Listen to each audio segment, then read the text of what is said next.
গল্পের শুরুতেই আমরা লিন্ডা নামের একটা মেয়েকে দেখতে পাই। সে একটা বেসরকারি মাল্টিবিলিয়ন কোম্পানিতে চাকরি করে। লিন্ডা প্রচন্ড পরিশ্রমী একটা মেয়ে, আর সে তার কাজেও অত্যন্ত দক্ষ। আজ অনেক সপ্তাহ যাবৎ কঠোর পরিশ্রম করার পর সে একটা রিপোর্ট তৈরি করেছে, যেটা সে তার কলিগ ডিভনকে দেখায়। ডিভনের রিপোর্টটা দেখে অনেক খুশি হয়ে যায়, আর লিন্ডাকে বলে যে মিটিং এর সময় আমি সবাইকে বলে দেব যে এই রিপোর্টের পেছনে যাবতীয় সব পরিশ্রম তোমার। লিন্ডা তো এটা শুনে অনেক খুশি হয়ে যায়, কিন্তু পরের দিন মিটিং রুমের বাইরে থেকে লিন্ডা দেখতে পায় ডিভন তার নাম নিয়ে এত দূরের কথা, ওর রিপোর্ট থেকে তার নামটাই পুরো মুছে ফেলেছে আর সব ক্রেডিট নিজের নামে নিয়ে গিয়েছে। এটা দেখে লিন্ডার প্রচন্ড খারাপ লাগে, কিন্তু সে কিচ্ছু বলে না, কারণ অফিসে এইসব ঘটনা হরহামেশা ঘটেই থাকে, আর লিন্ডার সঙ্গে এমনটা প্রায়ই ঘটে। তাই সে চুপচাপ ওখান থেকে চলে যায়। লিন্ডার জীবনে আসলে একাকিত্ব শুধুমাত্র অফিসের ভেতরেই নয়, বরং বাইরেও একই। সে তার অ্যাপার্টমেন্টে একা থাকে। আপনজন বলতে এখানে তার কেউই নেই। কথা বলার জন্য তার একমাত্র সঙ্গী হলো তার পোষা পাখি সুইটি। তবে এই একাকিত্বের মাঝেও গত কয়েকদিন ধরে লিন্ডা বেশ খুশি ছিল। আসলে সে দীর্ঘদিন ধরে আটকে থাকা তার প্রমোশনের অপেক্ষায় আছে। কোম্পানির চেয়ারম্যান তাকে কথা দিয়েছিল যে শীঘ্রই তাকে ভাইস প্রেসিডেন্টের পদটা দেয়া হবে, আর সে মারা যাবার পর কালকে থেকে তার ছেলে ব্র্যাডলি কোম্পানির দায়িত্ব নিতে আসছে। তাই লিন্ডার দৃঢ় বিশ্বাস ছিল যে তার অসামান্য কাজের স্বীকৃতি হিসেবে কালই তাকে প্রমোশনটা দিয়ে দেওয়া হবে। তো পরের দিন সকালবেলায় ব্র্যাডলি যখন স্টাফদের সঙ্গে দেখা করতে আসে, লিন্ডা খুব আগ্রহের সঙ্গে নিজের পরিচয় দেয়। তবে লিন্ডাকে তখন খাওয়ারত অবস্থায় দেখে তো ব্র্যাডলির প্রচন্ড রাগ হয়। সে কোনো মতে অজুহাত দিয়ে নিজের মূল অফিসে চলে যায়। সেখানে ম্যানেজার তাকে জানায় যে লিন্ডাকে ভাইস প্রেসিডেন্টের পদের জন্য প্রতিশ্রুতি দেওয়া হয়েছিল, কারণ সে পুরো কোম্পানির সবচেয়ে পরিশ্রমী কর্মী। কিন্তু ব্র্যাডলি তো ইতোমধ্যেই তার কলেজ জীবনের বন্ধু ডিভনকে সেই প্রমোশনটা দিয়ে দিয়েছে। এছাড়া লিন্ডার অদ্ভুত আচরণ ব্র্যাডলিকে আরো বেশি বিরক্ত করে তোলে। ঠিক তখনই ম্যানেজার সতর্ক করে দিয়ে বলে যে লিন্ডা তাদের কোম্পানির জন্য অত্যন্ত জরুরি, এবং কাল ব্যাংককে যে বড় মিটিংটা আছে সেখানেও লিন্ডাকে ছাড়া কোনোভাবেই চলবে না। একমাত্র লিন্ডার কাছে সমস্ত তথ্য ও প্রস্তুতি আছে, যা তাদেরকে ওই প্রজেক্টটি এনে দিতে পারে। এতে ব্র্যাডলিও বুঝতে পারে যে লিন্ডা আসলে তাদের কোম্পানির জন্য ঠিক কতটা কাজের। তবে সে তাকে প্রমোশন দেওয়ার বদলে ঠিক করে যে লিন্ডাকে দিয়ে ঠিকই কাজটা করিয়ে নেবে, যাতে করে ডিভন দ্রুত তার কাছ থেকে কাজ শিখে নিতে পারে। আর তারপর সে লিন্ডাকে এমন কোথাও সরিয়ে দেবে যে যেখানে সে আর কারো নজরে আসবে না। বাইরে লিন্ডা অন্য এক সহকর্মীর কাছ থেকে জানতে পারে যে তার প্রমোশন বাতিল হয়ে গিয়েছে, আর উল্টো ডিভন সেই পদটা পেয়েছে, যে কিনা লিন্ডার কাছ থেকেই কাজ শিখেছিল। রাগে আর ঘৃণায় তো লিন্ডা ব্র্যাডলির অফিসে ঢুকে পড়ে। তখন ব্র্যাডলি আবার একটা ইন্টারভিউ নিচ্ছিল। লিন্ডা সরাসরি দাবি করে বলে যে কেন তাকে প্রতিশ্রুতি দিয়ে ভাইস প্রেসিডেন্টের পদটি দেয়া হলো না।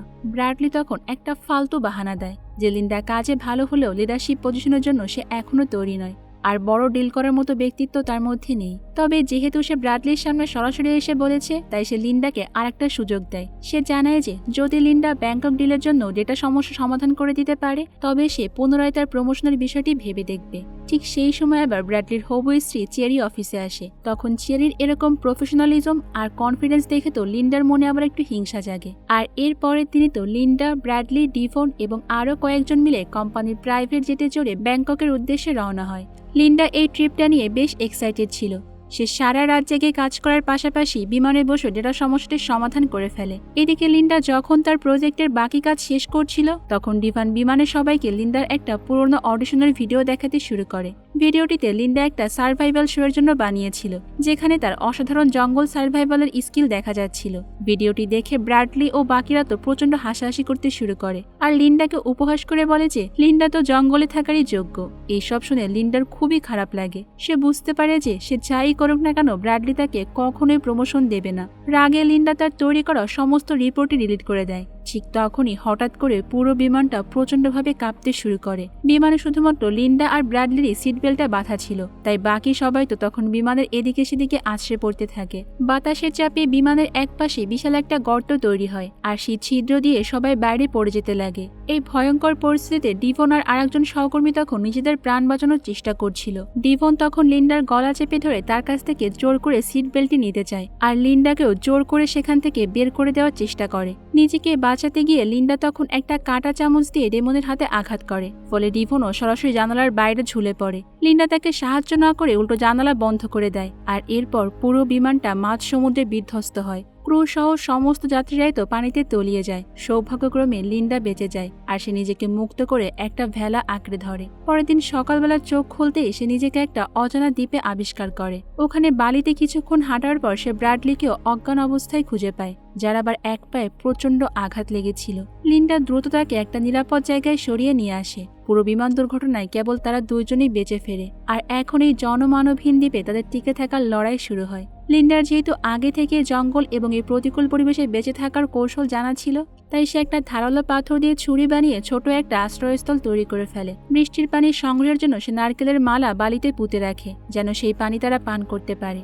ওই রাতে দ্বীপে আবার এক ভয়ঙ্কর ঝড় আসে, আর লিন্ডা তখন অজ্ঞান ব্র্যাডলিকে নিয়ে তার সেই বানানো আশ্রয়স্থলের ভেতরে ঢুকে পড়ে। পরের দিন লিন্ডা দেখতে পায় যে নারকেলের মালায় পানি জমেছে, যা দেখে তো সে খুবই খুশি হয়ে যায়। ব্র্যাডলিরও জ্ঞান ফিরে আসে, আর লিন্ডা তখন তাকে পানি খাওয়ায়। ডিভান সহ বাকি সব সঙ্গীদের মৃত্যুর খবর শুনে তো ব্র্যাডলি অত্যন্ত ভেঙে পড়ে। সে লিন্ডাকে প্রথমে ধন্যবাদ জানায় তার প্রাণটা বাঁচানোর জন্য আর তাকে এখানে থাকতে দেওয়ার জন্য। লিন্ডা এরপর সেখানে আগুন জ্বালায় আর মাছ ধরার ব্যবস্থা করে সেটা রান্নাও করে। তবে সঙ্গীদের হারানোর শোকে তো ব্র্যাডলি প্রথমে খেতে রাজি হচ্ছিল না। তখন লিন্ডা নিজের হাতেই তাকে খাইয়ে দেয়। ব্র্যাডলি যখন পুরোপুরি ভেঙে পড়েছিল, লিন্ডা তখন জীবনে প্রথমবারের মতো নিজেকে সম্পূর্ণ স্বাধীন অনুভব করছিল। বাইরের পৃথিবীতে সে এমনিতেই একা ছিল, কিন্তু এখানে তার কারো কথা ভাবারই প্রয়োজন নেই। পরের দিন লিন্ডা একটা ঝিনুক খুঁজে পায় আর অনেক খুশি হয়ে সেটা আবার ব্র্যাডলিকে দেখাতেও যায়। কিন্তু ব্র্যাডলি রেগে গিয়ে লিন্ডাকে বলে যে সে কেন উদ্ধারের জন্য কোনো সংকেত দিচ্ছে না। আসলে ব্র্যাডলি চাচ্ছিল যত দ্রুত সম্ভব এখান থেকে বের হতে, কিন্তু লিন্ডাকে দেখে স্পষ্ট বোঝা যাচ্ছে সে যেন এখানে থাকতে বেশি আনন্দ পাচ্ছে। লিন্ডা তখন তাকে উত্তর দেয় যে আমি তো এই কয়দিন ধরে শুধুমাত্র আমাদের খাবার আর থাকার জায়গার ব্যবস্থা নিয়ে ব্যস্ত ছিলাম, আমি কিভাবে জানবো যে এখান থেকে আমরা এখন কিভাবে বের হব। ব্র্যাডলি তখন নিজেই উঠে দাঁড়ানোর চেষ্টা করে, কিন্তু পায়ের ব্যথার কারণে আর দাঁড়াতে পারে না। তখন লিন্ডা তাকে জানায় যে বেশি টেনশন করো না, তোমার পা ভাঙেনি, কয়েকদিন বিশ্রাম নিলে তুমি ঠিকই হাঁটতে পারবে। লিন্ডা তাকে সাহায্য করতে গেলে ব্র্যাডলি তখন চিৎকার করে বলে যে তুমি আমাকে একদম স্পর্শ করবে না। আসলে ব্র্যাডলি এখানে এসেও লিন্ডার উপর বস গিরিয়ে ফলাতে চাচ্ছিল, তাই সে কোনোভাবেই চায় না যে লিন্ডা তার কাছাকাছি চলে আসুক। ব্র্যাডলির জন্য এত কিছু করার পরও তার এইরকম আচরণ তো লিন্ডাকে অনেক কষ্ট দেয়। সে এরপর তার জিনিসপত্র গুছিয়ে ব্র্যাডলিকে সেখানে একা ফেলেই চলে যায়। ব্র্যাডলি ভেবেছিল যে লিন্ডা হয়তোবা শীঘ্রই ফিরে আসবে, কিন্তু লিন্ডা 2 দিনে আর একবারও এদিকে আসেনি। কড়ায় রোদে পানি ছাড়া ব্র্যাডলি একা একাই 2 দিন ওখানে মুমূর্ষু অবস্থায় পড়ে থাকে। অবশেষে লিন্ডা ফিরে আসে, আর সে এসেই তাকে পানি খেয়ে প্রাণটা বাঁচায়। লিন্ডা তখন স্পষ্ট জানিয়ে দেয় যে এটা তার অফিস নয় এবং সে এখানে কারো বসও নয়, তাই ভবিষ্যতে যেন তার সঙ্গে এরকম আচরণ না করা হয়। তাকে যথেষ্ট সম্মান দিয়ে কথা বলতে হবে। লিন্ডার পর ব্র্যাডলিকে আরও জানায় যে আমি এখানে বালিতে একটা বুনো শুয়োরের পায়ের ছাপ দেখেছি, তাই এখন চেষ্টা করব ওটাকেই শিকার করার। যদি একবার ওটা ধরতে পারি তাহলে সপ্তাহখানিক আমাদের খাবারের অভাব মিটে যাবে। ব্র্যাডলি প্রথম দিকে লিন্ডার ওপর বিশ্বাস করতে না পারলেও লিন্ডা ঠিকই ওই বুনো শুয়োরটাকে তাড়া করে শিকার করে ফেলে। সে অনেক গর্বের সাথে সেই শিকার আবার ব্র্যাডলিকে দেখায় আর বলে যে বাইরের দুনিয়ার চেয়ে এই প্রকৃতির মাঝে থাকাই তার বেশি পছন্দ হচ্ছে। সেই দিন রাতে তারা তৃপ্তি ভরে মাংস খায়। এর পরের দিনই তো খুঁজতে খুঁজতে লিন্ডা জঙ্গলে একটা স্বচ্ছ আর মিষ্টি পানির ঝর্ণা খুঁজে পায়। অনেকদিন পর সে ওখানে গোসলটা সেরে নেয় আর অনেকক্ষণ ধরে পানিতে নিজের প্রতিচ্ছবি দেখতে থাকে। হঠাৎ করে সে দূরে একটা নৌকাও দেখতে পায়। প্রথমে সে চিৎকার করে ডাক দিতে চাইলে হঠাৎ করে কি যেন ভেবে থেমে যায়। আসলে এই স্বাধীন জীবনে সে এতটাই আনন্দ পাচ্ছিল যে কিছুক্ষণ ভাবার পর সে সিদ্ধান্ত নেয় যে নিজেকে কোনোভাবে ওই নৌকাওয়ালাদের সামনে প্রকাশ করা যাবে না, তাহলে তো সে আর তার এই স্বাধীন জীবনটা উপভোগ করতে পারবে না। লিন্ডা ফিরে এসে তো ব্র্যাডলিকে ওই নৌকার ব্যাপারে কিছুই জানায় না, বরং সে তাকে জঙ্গল থেকে খুঁজে পাওয়া পরিষ্কার পানির উৎস আর নিজের বানানো একটা ব্যাগের কথা বলে। তবে ব্র্যাডলি তো প্রচণ্ড ক্ষুব্ধ ছিল এটা ভেবে যে এই দ্বীপে আটকা পড়া 2 সপ্তাহ পার হয়ে গিয়েছে, কিন্তু এখনও কেউ তাদেরকে উদ্ধার করতে পর্যন্ত আসেনি। সে এটা নিয়ে প্রচণ্ড চিন্তিতও ছিল। লিন্ডা তখন তাকে ধৈর্য ধরতে বলে। একটা পর্যায়ে ব্র্যাডলি তাকে একটা কাঠের নৌকা তৈরি করতে বলে, যাতে করে তারা এখান থেকে বের হতে পারে, কিন্তু লিন্ডা নিরাপত্তার অজুহাত দেখিয়ে সেটা না করে দেয়। আসলে লিন্ডা তো এখন আর এই দ্বীপ ছেড়ে যেতেই চায় না। সে ভাবে যে ব্র্যাডলি যদি এখানে তার সঙ্গে থেকে যায় তবে নিজের যোগ্যতা প্রমাণ করার জন্য সবসময় তার পাশে কেউ একজন থাকবে। ব্র্যাডলি ঠিকই লিন্ডার মনের অবস্থা আঁচ করতে পারে। সে তাকে মনে করিয়ে দেয় যে সে একটা মাল্টিবিলিয়ন কোম্পানির সিইও। সে মানুষের মুখ দেখেই তার মনের কথা বুঝতে পারে। ব্র্যাডলি এবার মোটামুটি শিওর হয়ে যায় যে লিন্ডা ইচ্ছা করে এই দ্বীপ থেকে বের হওয়ার চেষ্টা করছে না, তাই সে লিন্ডার থেকে আলাদা হয়ে নিজের জন্য একটা ক্যাম্প বানাতে শুরু করে। লিন্ডা তার এই বোকামি দেখে প্রচন্ড হাসছিল, কারণ সে ভালো করেই জানতো যে ব্র্যাডলি একা কিছুই করতে পারবে না। ব্র্যাডলি লিন্ডাকে নকল করে তো একটা আশ্রয়স্থল বানানোর চেষ্টা করে, কিন্তু তার তো আসলে কোনো সার্ভাইভাল স্কিলই ছিল না। তাই ঘরটি সঙ্গে সঙ্গে ভেঙে পড়ে। এমনকি খাবার পানি সংগ্রহ করতে গিয়েও সে চরম হিমশিম খায়। অন্যদিকে লিন্ডা খুব আয়েসে জীবন কাটাচ্ছিল। সে সমুদ্র থেকে মাছ ধরত, জঙ্গল থেকে ভেষজ সংগ্রহ করত, আর নিজের কাপড় দিয়ে তো নিত্য প্রয়োজনীয় জিনিসও বানিয়ে নিয়েছিল। অবশেষে ক্ষুধার্ত আর বিপর্যস্ত অবস্থায় ব্র্যাডলি লিন্ডার কাছেই ফিরে আসে আর তার কাজের জন্য অনেক ক্ষমা চায়। ব্র্যাডলি তাকে পুনরায় একসাথে থাকার প্রস্তাব দেয় আর কথা দেয় যে ভবিষ্যতে সে লিন্ডাকে আর কখনোই অপমান করবে না। এই সব শুনে তো লিন্ডা অবশেষে ব্র্যাডলিকে তার কাছেই ফিরিয়ে নিয়ে আসে। পরের দিন লিন্ডা ব্র্যাডলিকে দ্বীপটি ঘুরিয়ে দেখানোর প্রস্তাব দেয়, কারণ ব্র্যাডলির পা এখন অনেকটাই ঠিক হয়ে গিয়েছে। হাঁটার সময় লিন্ডা তাকে একটা পাহাড়ের ধারে সরু রাস্তা দিয়ে নিয়ে যায় এবং জঙ্গলে বেঁচে থাকা নানান কৌশল শেখাতে থাকে। কোন ফলগুলো বিষাক্ত আর কোন গাছগুলো বিপজ্জনক এই সবটাই বলে দেয়। সে দূরে একটা ক্রস আকৃতির বড় পাথরের দিকে ইশারা করে ব্র্যাডলিকে সতর্ক করে দেয় আর বলে যে এটা কিন্তু ওই দ্বীপের সবথেকে বিপজ্জনক এলাকা।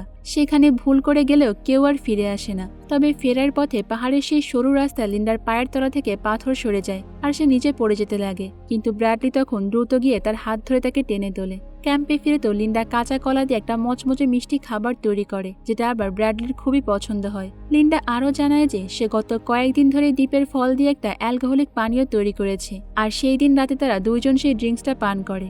এবার গল্প করার সময় লিন্ডা তার অতীত নিয়ে মুখ খোলে।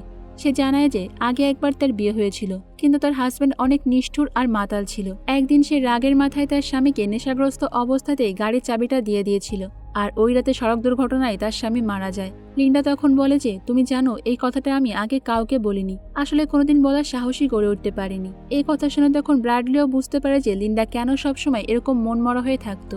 এরপর লিন্ডা আরও বলে যে তাদের সারা জীবন এই দ্বীপেই থেকে যাওয়া উচিত, কারণ এখানে খাবার আর শান্তির কোনো অভাব নেই। ব্র্যাডলি তখন তার এই প্রস্তাবে সরাসরি কিছুই বলে না, কারণ সে মনে মনে তখন অন্য কিছু ভাবছিল। পরের দিন সকালবেলা উঠেই তো লিন্ডার হালকা হ্যাংওভার হচ্ছিল, মানে মনে হচ্ছিল সে যেন নেশা করেছে। এরপর সে যখন সমুদ্রের ধার দিয়ে হাঁটছিল তখন দেখে যে ব্র্যাডলি গোসল করছে, আর ব্র্যাডলিকে এই অবস্থা দেখে লিন্ডার তো তার প্রতি একটু আকর্ষণ কাজ করে। এর কিছুক্ষণ পরে তো দ্বীপে আবার প্রবল ঝড় শুরু হয়ে যায়। তারা যে থাকার জায়গাটা বানিয়েছিল, ঝড়ে তো ওটা পুরো ধ্বংস হয়ে যায়। এই ভয়ঙ্কর ঝড়ের হাত থেকে বাঁচতে তারা দুজন একটা গুহার মধ্যে গিয়ে আশ্রয় নেয়। তারা দুইজনে তো ভেজা কাপড়ে ঠান্ডায় অনেক কাঁপছিল। তখন ব্র্যাডলি বলে যে আমাদের উচিত অনেক কাছাকাছি থাকার, তাহলে হয়তোবা শরীরের তাপমাত্রার কারণে আমরা একটু ভালো থাকবো। আর এই কারণেই তারা দুইজন একে অপরের অনেক কাছাকাছি চলে আসে। তো পরের দিন সকালবেলা লিন্ডার যখন ঘুম ভাঙে তখন সে গুহায় ব্র্যাডলিকে আর দেখতে পায় না। কিছুক্ষণ পর ব্র্যাডলি ফিরে এসে জানায় যে এইবার কোনো উঁচু জায়গায় একটা নতুন আশ্রয়স্থল তৈরি করতে হবে, আর এই ব্যাপারে সে লিন্ডাকে সাহায্য করতে যায়। ব্র্যাডলির পা এখন পুরোপুরি ঠিক হয়ে গিয়েছে, তাই তারা কয়েকদিনের মধ্যে উঁচু জায়গায় একটা নতুন ঘর বানিয়ে সেখানে থাকতেও শুরু করে। ব্র্যাডলি জানায় যে আমি এখন একা একটু হাঁটতে যেতে চাই, কিন্তু লিন্ডা তাকে একা যেতে নিষেধ করে আর বলে যে তুমি আমাকে সাথে নিয়ে যাও, এই দ্বীপে যে কোনো সময় যে কোনো বিপদ ঘটতে পারে, আর তুমি তো ওই দ্বীপের সম্পর্কে কিছুই জানো না। তো এইভাবে এই দ্বীপে যতই দিন যাচ্ছিল ব্র্যাডলি আর লিন্ডার মধ্যে সম্পর্ক ততই গভীর হতে শুরু করেছে। তো ওই দিন সন্ধ্যায় ব্র্যাডলি নিজে লিন্ডার জন্য খাবার রান্নার প্রস্তাব দেয়, যাতে করে লিন্ডা কিছুটা বিশ্রাম নিতে পারে। লিন্ডা তো এটা ভেবে খুশি হয়ে যায় যে ব্র্যাডলি হয়তো এখন তার মতো এই দ্বীপে মানিয়ে নিয়েছে আর এই জীবনটাকে উপভোগ করছে। কিন্তু খাবার খাওয়ার কিছুক্ষণ পরে তো লিন্ডার মাথা ঘোরাতে শুরু করে। আসলে ব্র্যাডলি অত্যন্ত সুকৌশলে লিন্ডার খাবারের মধ্যে বিষাক্ত ফল মিশিয়ে দিয়েছিল। লিন্ডা অজ্ঞান হয়ে যাবার পর তো ব্র্যাডলি তার তৈরি করে একটা ভেলা নিয়ে সমুদ্রপথে পালানোর চেষ্টা করে, যেটা সে কয়েকদিন ধরেই লিন্ডার আড়ালে মানে গোপনে বানিয়েছিল আর কি। কিন্তু তার কপালটা আসলে খারাপ, উত্তাল ঢেউয়ের ধাক্কায় ভেলাটি ভেঙে যায় আর ব্র্যাডলি তখন নিজেও অজ্ঞান অবস্থায় তীরের বালিতে এসে আছড়ে পড়ে। লিন্ডা তো অসুস্থ শরীর নিয়ে ব্র্যাডলির কাছে যায় আর তাকে সিপিআর দিয়ে আবারও তার জ্ঞান ফিরিয়ে আনে। জ্ঞান ফেরার পর লিন্ডা ব্র্যাডলির ওপর প্রচণ্ড ক্ষোভে ফেটে পড়ে। ব্র্যাডলির এই বিশ্বাসঘাতকতা সে কোনোভাবেই মেনে নিতে পারছিল না। তখন রাগের মাথায় সে একটা বিষাক্ত অক্টোপাসের বিষ ব্র্যাডলিকে খাইয়ে দেয়। লিন্ডা তখন তাকে জানায় যে ভয় পেও না, এই বিষে তুমি মরবে না ঠিকই, কিন্তু কয়েক ঘন্টার জন্য তোমার সারা শরীর অবশ হয়ে থাকবে আর তুমি একটু নড়াচড়া করতে পারবে না। আর ব্র্যাডলিকে ভয় দেখানোর জন্য লিন্ডা তখন তার শরীরের নিজের অংশের কিছু একটা কাটতে শুরু করে। ব্র্যাডলি তখন আতঙ্কে শিউরে ওঠে আর জোরে চিৎকার করতে লাগে, কিন্তু একটু পরে লিন্ডা হাসতে হাসতে একটা মরা ইঁদুর দেখায় আর হুমকি দেয় যে ভবিষ্যতে যদি আবারও ব্র্যাডলি তাকে ঠকানোর চেষ্টা করে তাহলে ইঁদুরের বদলে ব্র্যাডলির শরীরে যে কোনো গুরুত্বপূর্ণ অংশই কাটা পড়বে। এর কয়েকদিন পর লিন্ডা ব্র্যাডলিকে বলে যে আমি জঙ্গল থেকে তোমার জন্য কিছু ফল আনতে যাচ্ছি, কারণ ওই ঘটনার পর থেকে ব্র্যাডলি তার সঙ্গে খুব একটা বেশি কথা বলছিল না। লিন্ডা যখন একা জঙ্গলে ফল খুঁজছিল তখন সে দেখতে পায় যে একটা নৌকা দ্বীপের দিকেই আসছে।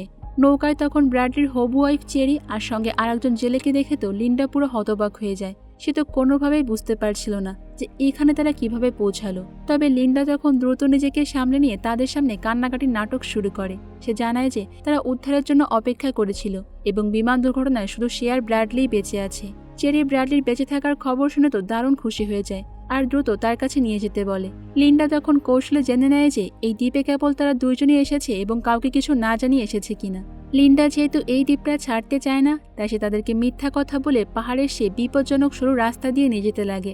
লিন্ডা ইচ্ছা করে পেছনে পড়ে থাকে আর চেরির পা সেই আলগা পাথরের ওপর পড়ে, যা একবার আগে ভেঙেছিল। চেরি তো নিচে পড়ে যেতে থাকলে ক্যাপ্টেন তাকে টেনে তোলার চেষ্টা করে আর লিন্ডাকেও সাহায্যের জন্য ডাকে, কিন্তু লিন্ডা তখন সাহায্য না করে সেখানেই দাঁড়িয়ে থাকে। কিছুক্ষণ পর লিন্ডা ব্র্যাডলির কাছে ফিরে আসে আর নৌকা বা চেরির ব্যাপারে তাকে একটা কথাও বলে না। সে ভালো করে বুঝতে পারছিল যে সে আজকে তার জীবনের একটা ভয়ঙ্কর অপরাধ করে ফেলেছে, যেখান থেকে ফেরার আর কোনো পথ নেই। এর পরের দিন ব্র্যাডলি যখন একা একা মাছ ধরতে সমুদ্রের তীরে যায়, তখন বালির ভেতর থেকে বেরিয়ে থাকা একটা হাত তার নজরে পড়ে। হাতের আংটি দেখে সে তো চিনতে পেরে যায়, আরে এটা তো আমার চেরির হাত। ব্র্যাডলি মুহূর্তের মধ্যে সবকিছুই বুঝে ফেলে যে চেরি তাকে খুঁজতে এখানে এসেছিল আর লিন্ডাই তাকে মেরে ফেলেছে যেন তারা এখান থেকে ফিরতে না পারে। ব্র্যাডলি তখন প্রচন্ড রাগে লিন্ডার কাছে ছুটে আসে আর তাকে জেরা করতে শুরু করে। চাপের মুখে লিন্ডা এবার সবটা স্বীকার করে নেয় যে হ্যাঁ, চেরি মারা গেছে। তবে সে মিথ্যা বলে যে চেরি দুর্ঘটনাবশত পাহাড় থেকে পড়ে গেছে। আসলে ব্র্যাডলি যেন তার উপর রেগে না যায়, এই কারণে সে আসল সত্যটা গোপন করেছিল। কিন্তু ব্র্যাডলি তার একটা কথাও বিশ্বাস করে না। লিন্ডা সুযোগ বুঝে তখন তার চাকুটা খুঁজতে হাত বাড়ায়, কিন্তু চাকুটা ওখানে ছিল না। ব্র্যাডলি সেটা আগেই সরিয়ে ফেলেছে। লিন্ডা তখন বনের দিকে দৌড়াতে শুরু করে আর ব্র্যাডলিও তার পিছু নেয়। দুজনের মধ্যে তখন ধস্তাধস্তি শুরু হয়ে যায়। ব্র্যাডলি তো রাগের মাথায় লিন্ডার চোখটাই বের করে আনছিল, কিন্তু ঠিক সেই মুহূর্তে লিন্ডা তাকে সজোরে কামড়ে দেয়। এই ধস্তাধস্তির মাঝে লিন্ডা কৌশলে চেরি সেই বাগদানের আংটিটা নিজের দখলে নিয়ে নেয় আর ব্র্যাডলি যখন পুনরায় তাকে আক্রমণ করতে যায়, লিন্ডা তখন তার গায়ে ছুরি বসিয়ে দেয়। আহত ব্র্যাডলি তখন প্রাণ বাঁচাতে জঙ্গলের আরো গহীনে পালিয়ে যায় আর হাঁটতে হাঁটতে দ্বীপে সে নিষিদ্ধ এলাকায় ঢুকে পড়ে, যেখানে যেতে লিন্ডা তাকে বারবার নিষেধ করেছিল। আর এখানে এসে উন্মোচিত হয় গল্পের সবথেকে বড় রহস্য। ব্র্যাডলি দেখতে পায় যে ওই দ্বীপের একটা অংশে বিশাল একটা বিলাসবহুল বাড়ি আছে। আসলে এটি একটা ব্যক্তিগত মালিকানাধীন দ্বীপ ছিল, যেখানকার ফোন ব্যবহার করে তারা অনেক আগে এখান থেকে উদ্ধার হতে পারত। কিন্তু লিন্ডা এই দ্বীপ ছেড়ে যেতে চায়নি বলে সে প্রথমে ব্র্যাডলিকে মিথ্যা বলে ভয় দেখিয়েছিল যে দ্বীপের এই অংশটি অত্যন্ত বিপজ্জনক। ব্র্যাডলি তখন কোনো মতে প্রাসাদের ভেতরে ঢুকে যায়। তখন স্পিকার সিস্টেম থেকে সে লিন্ডার কণ্ঠস্বর শুনতে পায়। ব্র্যাডলি তখন মরিয়া হয়ে নিজেকে বাঁচাতে রান্নাঘর থেকে ছুরি খুঁজতে শুরু করে, কিন্তু লিন্ডা তখন জানায় যে আমি আগে ওখান থেকে সব ছুরি সরিয়ে ফেলেছি। লিন্ডা এরপর একে একে সব রহস্যই ফাঁস করে। সে জানায় যে এই প্রাসাদটি অনেক বড়লোক একজন ব্যক্তির, যিনি মাঝে মাঝে ছুটি কাটাতে এই দ্বীপে আসেন। লিন্ডা অনেক আগে এই প্রাসাদের সন্ধানটা পেয়েছিল, ঠিক যেই দিন সে ঝর্ণার কাছে নৌকাটা দেখতে পেয়েছিল। এরপর সে অত্যন্ত চালাকির সাথে প্রাসাদের সিকিউরিটি সিস্টেমটা অকেজো করে দেয় আর ভেতরে থাকা সমস্ত খাবার আর পানি নিজের দখলেই নিয়ে নেয়। আসলে সে ব্র্যাডলিকে যেসব উন্নত মানের খাবার আর ফলমূল এনে দিত, তা সবই সে এই প্রাসাদ থেকে চুরি করে আনতো, যাতে করে সে ব্র্যাডলিকে নিজের নিয়ন্ত্রণে রাখতে পারে। এমনকি সে ব্র্যাডলিকে যে ড্রিঙ্কসটা খাইয়েছিল তাও সে এখান থেকেই নিয়েছিল। ব্র্যাডলির কাছে তখন সবটাই পরিষ্কার হয়ে যায়, কারণ এত সব ফলমূল, মদ, এই সব কিছু তো আর লিন্ডার পক্ষে জঙ্গল থেকে আনা সম্ভব নয়। সব শেষের পর লিন্ডা একটা বন্দুক নিয়ে তো ব্র্যাডলির সামনে আসে। ব্র্যাডলি তখন চোখের সামনে নিজের নিশ্চিত মৃত্যু দেখেও লিন্ডাকে কথার জালে ভুলিয়ে রাখার চেষ্টা করে। সে মিথ্যা বলে যে সে নাকি লিন্ডাকে ভালোবাসে এবং সারা জীবন তার সাথে এখানেই থাকবে। লিন্ডাও তখন মুহূর্তের জন্য একটু দ্বিধাগ্রস্ত হয়ে পড়ে, কিন্তু তখনই সে লক্ষ্য করে যে পাশের একটা মূর্তি শিংটা নেই, যেটা আসলে ব্র্যাডলি তার পিঠের পেছনে লুকিয়ে রেখেছে। ব্র্যাডলি তখন এক ঝাপটা মেরে তো লিন্ডার হাত থেকে বন্দুকটি কেড়ে নেয়, কিন্তু একটু পরে এসে বুঝতে পারে যে এই বন্দুকে কোনো গুলি নেই। তবে আর কিছু বুঝে ওঠার আগেই তো লিন্ডা দেওয়াল থেকে একটা গল্ফ স্টিক নিয়ে ব্র্যাডলির মাথায় সজোরে আঘাত করে আর বারবার আঘাত করে সেখানে তার মৃত্যুটাও নিশ্চিত করে। এই ঘটনার 1 বছর পর আমরা লিন্ডাকে দেখতে পাই। সে সারা বিশ্বে একজন সেলিব্রিটি আর পাবলিক ফিগারেই পরিণত হয়েছে। সে নিজেকে বিমান দুর্ঘটনার একমাত্র জীবিত ব্যক্তি হিসেবেই দাবি করে। ব্র্যাডলির মৃত্যুর পর লিন্ডা সেই মাল্টিবিলিয়ন কোম্পানির সম্পূর্ণ নিয়ন্ত্রণ নিজের হাতেই তুলে নেয়। কোম্পানির ম্যানেজারের চোখে লিন্ডাই ছিল যোগ্য উত্তরাধিকারী, তাই সেই এখন এই পুরো কোম্পানির মালিক। কিন্তু লিন্ডার ভেতরে সেই ভয়ঙ্কর রূপের কথা তো বাইরে আর কেউই জানতে পারে না। আর এখানেই শেষ হয়ে যায় আমাদের আজকের এই দুর্দান্ত থ্রিলিং সার্ভাইভাল মুভির গল্পটি। আসলে মানুষের চরিত্র কিন্তু বেজায় জটিল। গল্পের শুরুতে যে লিন্ডা একদম চুপচাপ ছিল, সেই এখন প্রতিবাদী হয়ে উঠেছে, মানে সবাইকে মেরে সেই এখন হয়ে উঠেছে রানী। ক্ষমতার পালাবদল হয়েছে, হয়তোবা একদিন লিন্ডাকেও হার মানতে হবে, তার জায়গা সে দখল করবে অন্য কেউ। আর এইভাবেই পুরো পৃথিবীটা চলছে, তাই না? তো আজকের গল্পটা তোমাদের কাছে কেমন লেগেছে বন্ধুরা, সেটা কিন্তু আমাকে কমেন্ট করে অবশ্যই জানিও। দেখা হবে অন্য কোনো সুন্দর মুভির গল্প নিয়ে ভিন্ন কোনো সময়ে। ততক্ষণ পর্যন্ত তোমরা সবাই অনেক বেশি ভালো থাকবে এবং নিরাপদে থাকবে। আর অবশ্যই তো কুহেলিকার সঙ্গেই থাকবে, তাই না? আল্লাহ হাফেজ।